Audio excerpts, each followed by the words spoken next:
Et en début de cette édition à Jakarta, la capitale de l'Indonésie, le Premier ministre chinois Li Qiang a exhorté à une plus forte coopération entre les nations du Sud-Est asiatique et leurs partenaires d'Asie de l'Est. Il s'adressait au sommet de l'ASEAN+3 auquel participaient les dirigeants des pays de l'ASEAN, ainsi que la Chine, du Japon et de la Corée du Sud.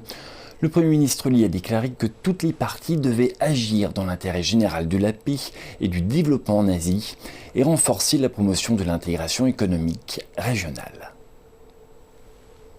Le Premier ministre chinois Li Qiang a affirmé que Beijing était prête à travailler avec toutes les parties du cadre ASEAN+3 pour mettre le développement au premier plan de l'agenda de la coopération régionale et pour construire ensemble un centre de croissance économique. Cette déclaration intervient alors que le développement mondial est confronté à de grands défis en cette période de turbulence et de changement. M. Li a également déclaré que l'Association des nations de l'Asie du Sud-Est, la Chine, le Japon et la Corée du Sud devait continuer à promouvoir l'intégration économique régionale et à libérer des dividendes du partenariat économique global régional.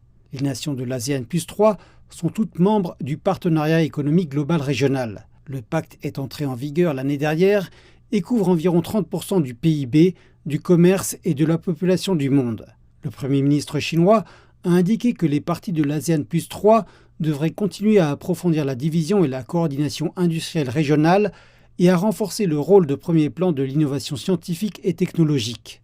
Li Qiang a ajouté que la Chine était prête à approfondir la coopération dans l'innovation avec d'autres parties dans les domaines de l'économie numérique, de l'énergie propre et des véhicules à énergie nouvelle, afin de promouvoir conjointement le développement des industries émergentes.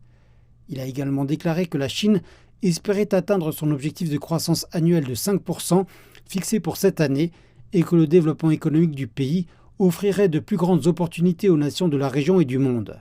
Le Premier ministre chinois a également clarifié la position de la Chine sur la question du rejet par le Japon d'eau contaminée par des substances nucléaires.